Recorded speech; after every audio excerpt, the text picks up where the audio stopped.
নমস্কার, আপনারা দেখছেন ইন্ডিয়া 365 ডেজ নিউজ, সত্যের সাথে সাধারণের পাশে। সামান্য রাজ্যপালের আজকে তার বিরুদ্ধে রাজভবনে কর্মরত একজন অস্থায়ী কর্মী মহিলা, তার অভিযোগ গুরুতর অভিযোগ, এবং সে অভিযোগ হচ্ছে যে শ্লীলতাহানি।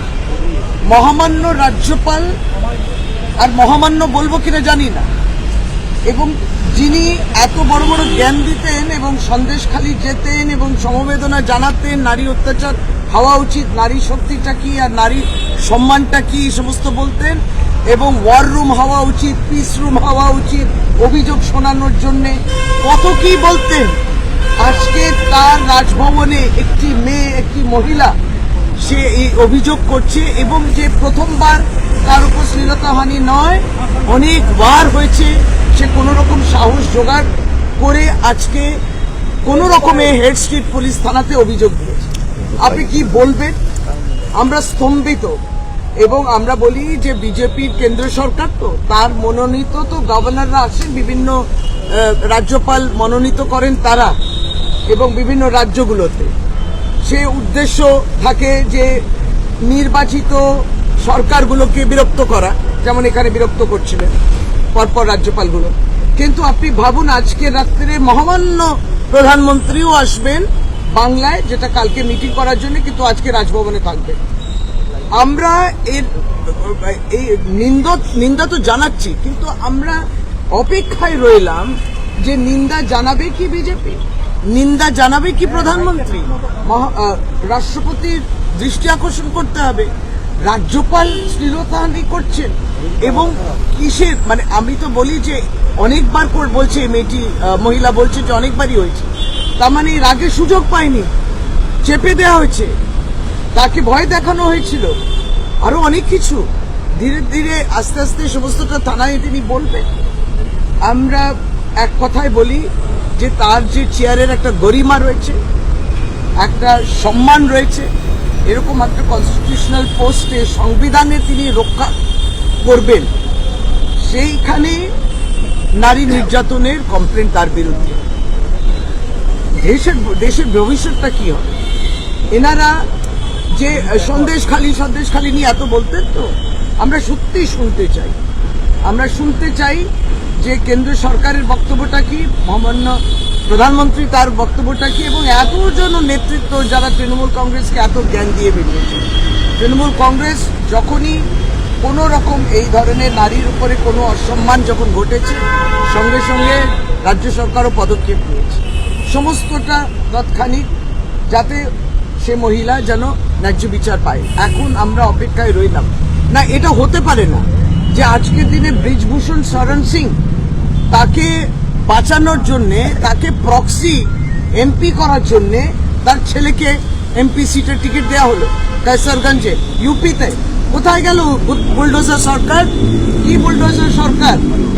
যোগী আদিত্যনাথ বাংলায় এসে প্রচার করছে কিসের? আপনি দেখুন, ব্রিজভূষণ শরণ সিং এখনো তাকে কিন্তু অ্যারেস্ট করা হয়নি। তার ছেলে, ছোট ছেলে হবে এমএলএ, তার বড় ছেলে হবেন এমপি, টিকিট পাবেন, প্রক্সিতে তিনি এমপি হবেন, মানে তাদের হাতে ক্ষমতাটা থেকেই যাচ্ছে। এই নিদর্শন রেখেছে বর্তমানে সত্তাধারী দল বিজেপি, এই নিদর্শন রাখছে। আর মহামান্য রাজ্যপালের এই ব্যবহার আচরণ, তিনি বলুক, এত তো কথা বলতে ভালো লাগে, আপনারা যাবেন তার বক্তব্যটা শুনবেন, কিন্তু এই গুরুতর অভিযোগ আমরা স্তম্ভিত। আর বলি যে বাংলা এসে বাংলাকে কালিমালিপ্ত করা ছাড়া আর কোনো তাদের কাজ নেই। আপনি যে পোস্টে ছিলেন, আপনি বঙ্গের রাজ্যপাল ছিলেন, আপনি কালিমালিপ্ত করলেন পোস্টটাকে।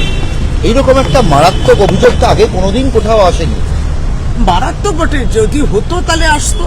এখন দীর্ঘদিন ধরে হয়ে যাচ্ছে, বলা যায় না তো, আরো তো বেরোবে, আর কতজন আছে তো বলা যায় না।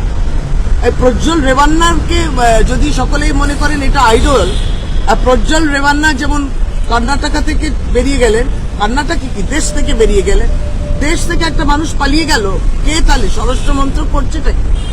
দেশ থেকে পালিয়ে গেল। সুতরাং তার আবার 1000 না 2000 ভিডিও। রাজ্যপালের রাজভবনে এইরকম অসুরক্ষিত অবস্থায় যে যাকে একটা প্রলোভন, তিনি কি তার চাকরি যাতে স্থায়ী হয় সেটা নিশ্চয়ই তার আবেদন ছিল, কিন্তু তার বিনিময়ে সেক্সুয়াল ফেভার্স হবে, খুব দুর্ভাগ্যজনক। প্রাক্তন রাজ্যপাল তথা বিজেপি নেতা তথাগত রায় বলছেন এটার পিছনে চক্রান্ত থাকতে পারে এবং সংবিধানের 361 ধারা অনুযায়ী রাজ্যপালের বিরুদ্ধে নাকি কোনো ফৌজদারি পদক্ষেপ নেওয়া যায় না। তথাগত রায় আগে বলুন, নারী শ্লীলতা হানি যে অভিযোগটা এসছে, দেশের আইন কি বলে? নারী যখন কমপ্লেন করে তখন সে কমপ্লেনকে কর্ণপাত করা যায় না এবং সেটাকে দেখতে হবে। তিনি কি বলছেন যে শ্লীলতা হানি হয়নি? তিনি কি বলার চেষ্টা করেন? তিনি তো আবার বঙ্গ নারীরা মহারাষ্ট্রতে গিয়ে নৃত্য করে, বারে নৃত্য করেন, ডান্স করেন, তার কাছ থেকে আর কি আমরা আশা করতে পারি? তথাগত রায় তো বলেছিলেন বঙ্গের নারীরা গিয়ে মহারাষ্ট্রতে ড্রিঙ্ক বার্সে গিয়ে ওখানে নৃত্য করেন, নাচ করেন। এই তো অবস্থা, এই নারীর সম্মান। বিকাশ ভট্টাচার্য বলেছেন যে গভীর ষড়যন্ত্র আছে, রাজ্যপাল হয়তো এমন কিছু তথ্য পেয়ে গেছিলেন যার জন্য টিএমসি কি তথ্য পাবেন একটা অস্থায়ী কর্মী? কি তথ্য পাবেন আপনারা? এখানে হাইকোর্ট করেন, সিবিআই করে, রাজ্য প্রশাসনকে কিছু করতে না দেয়া, রাজ্য পুলিশ কিছু করবে না, কি তথ্য পাবেন? সুতরাং দেখুন, এটা খুব সুবিধে হলো ভারতীয় জনতা পার্টি, আমরা তো বললাম এই জন্যে যে এই রাজ্যে ভারতীয় জনতা পার্টি, সিপিএম, কংগ্রেস সব একটা অশুভ আতাতে রয়েছে। যখন অভিযোগ তাদের দিকে যায় তখন ষড়যন্ত্র, আর যখন অভিযোগ তৃণমূল কংগ্রেসের দিকে যায় তখন সেটা হচ্ছে সত্য, বাস্তব।